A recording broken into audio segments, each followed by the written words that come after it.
So here's what we think. Improving the flow of information, also in interdepartmental communication, may in turn improve transparency and accountability with respect to the enforcement and compliance with the terms of mining rights.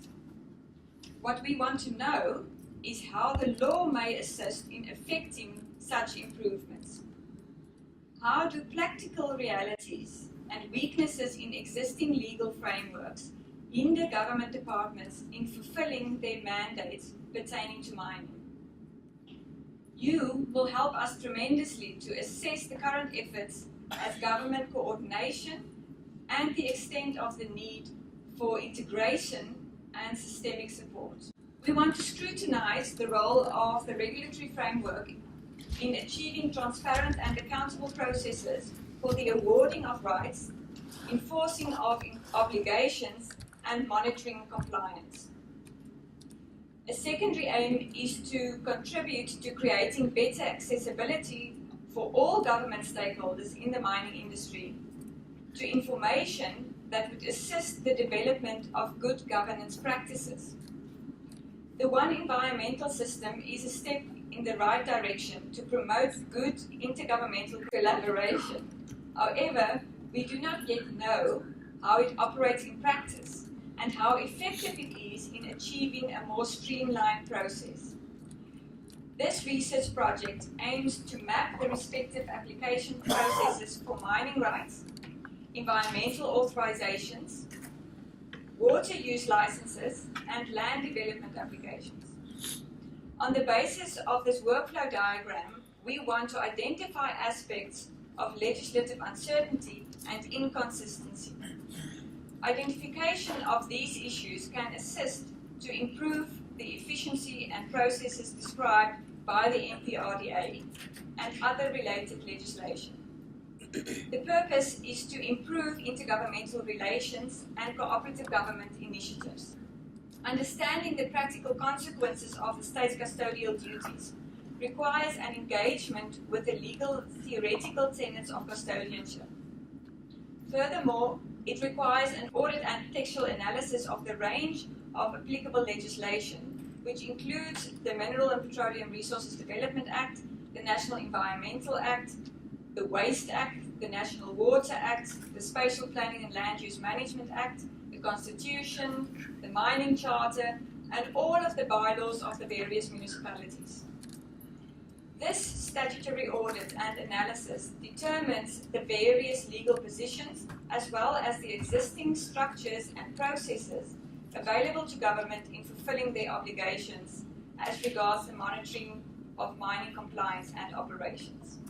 A team of researchers at the MLiA chair has already made significant progress on this front.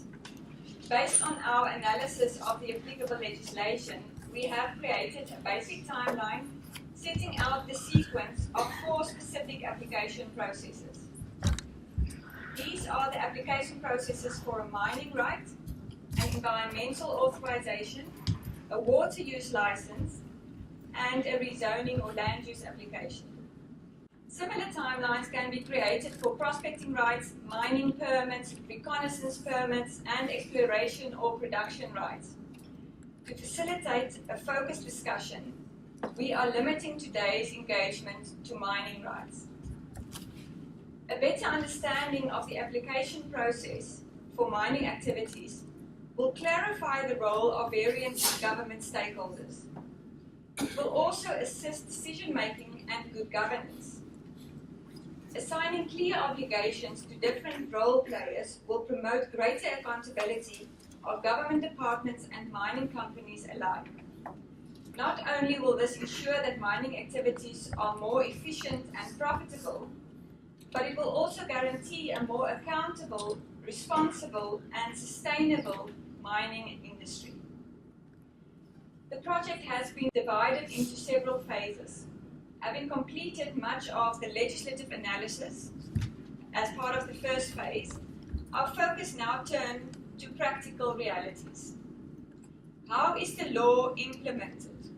How do government officials deal with legislative shortcomings and ambiguities? How do they liaise with their counterparts in other departments? How can application processes be streamlined and aligned with those who administer other parts of the process from different departments? We hope that you will help us to find answers to many of these questions. In future, we want to use the knowledge gathered during the workshops and the interviews for community empowerment. We aim to establish a platform where individuals and local communities can access information about proposed and existing mining activities in their area. The platform will explain in simple and understandable language how these mining activities may affect them and what their rights are in this regard. Navigating the intricate maze of legislation applicable to mining activities can be challenging for even the most seasoned legal practitioner. But for ordinary South Africans, it is nigh impossible. This knowledge imbalance often has the greatest impact on the vulnerable members of society. For example, communities living on the land that are affected by mining, or landowners whose land is subject to mining operations. The need for this information platform is based on anecdotal evidence about the perceived veil of secrecy around mining right applications. Those who are not at the negotiating table when mining rights are negotiated with mining companies report feeling left in the dark.